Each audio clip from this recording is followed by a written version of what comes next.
On ouvre le premier dossier de la matinée, c'est évidemment le dossier éducation nationale. Nicole Belloubet doit revenir sur la situation de l'école vis-à-vis de la délinquance des jeunes, puisque c'est le gros dossier dont s'est emparé Gabriel Attal la semaine dernière. On écoute donc Nicole Belloubet, ministre de l'Éducation nationale. Elle était l'invitée des 4 vérités sur France 2 ce matin. Voyons ce qu'elle a à dire de tout cela. Déjà, c'est quoi pour vous un élève perturbateur? Est-ce qu'il faudrait qu'il y ait une récurrence, par exemple, pour qu'il y ait une appréciation dans son dossier Parcoursup, comme l'a évoqué le Premier ministre? La réponse est à plusieurs niveaux. Un élève perturbateur, il peut être perturbateur parce qu'il est en difficulté physique ou parce qu'il y a un handicap. Dans ce cas-là, nous avons des réponses. Attendez, quoi? Un élève perturbateur, il peut être perturbateur parce qu'il est en situation de handicap? Un élève perturbateur, il peut être perturbateur parce qu'il est en difficulté physique ou parce qu'il y a un handicap.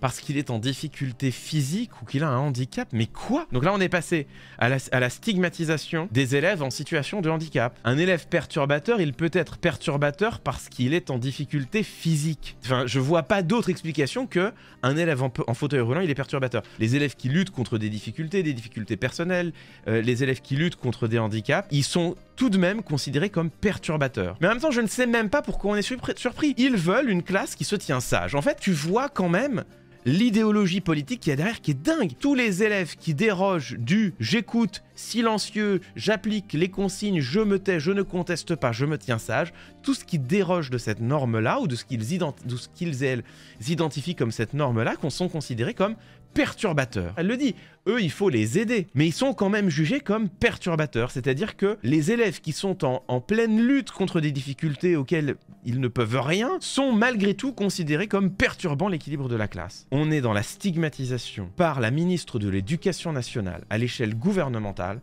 de tous les élèves qui s'écartent de ce que eux ont décrété être la norme. Le concept même d'élève perturbateur est d'une violence hallucinante. En fait, là, on est dans un débat qui est un débat d'ordre linguistique et rhétorique. On est passé de l'action à la qualification. Au lieu d'employer un verbe d'action, perturber, elle emploie un adjectif qualificatif, être perturbateur. On est passé du faire au être. Et en fait, là, je lis les profs du chat et vous me dites, mais c'est vrai, il y a des élèves en situation de handicap qui perturbent ta classe quand tu dois les gérer eux et qu'en même temps, tu dois gérer 38, 39, 40 autres élèves, parmi lesquels des élèves en difficulté scolaire. Effectivement, ça te perturbe ta classe. C'est là où il faut faire cette distinction et la ministre de l'Éducation nationale devrait avoir la subtilité, la présence d'esprit de faire cette distinction entre dire, certes, des élèves en difficulté parce que chez eux, à la maison, ça se passe très mal, des élèves en difficulté parce qu'ils sont en situation de handicap,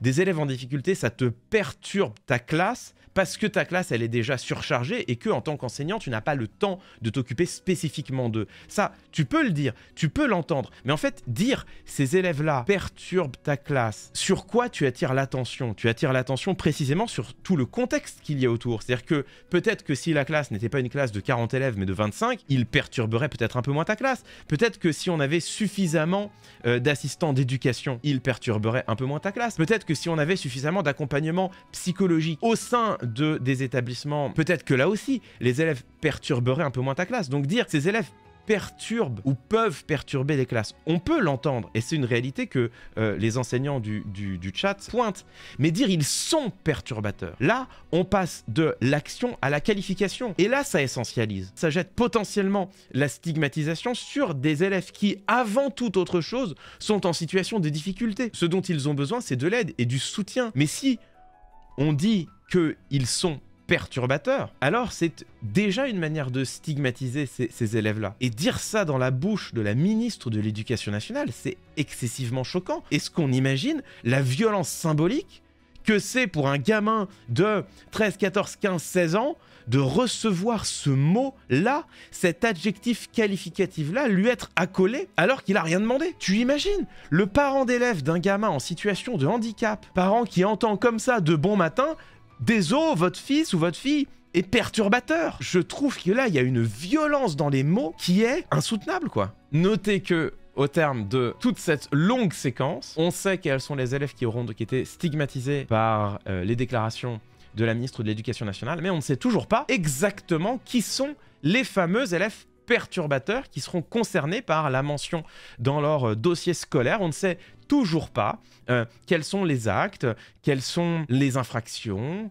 quels sont les comportements qui peuvent valoir aux élèves d'avoir une mention élève perturbateur dans leur dossier. Est-ce que toute contestation de l'autorité fut-elle légitime, hein? On rappelle que c'est aussi une bonne chose que les élèves aient de l'esprit critique, qu'ils soient parfois contestataires. Ce mot d'élève perturbateur reste d'un flou absolu. Est-ce qu'on va voir une génération entière de lycéens et lycéennes qui vont être contraints à faire des travaux humiliants pour se racheter d'avoir une fois peut-être fait une remarque en cours? Est-ce que le fait de contredire un professeur, de manifester son désaccord avec un professeur, pourra être considéré comme étant un comportement perturbateur? Voilà, on ne sait pas. Toutes ces questions qui étaient posées à la ministre de l'Éducation nationale et qui se posaient restent bien évidemment sans réponse.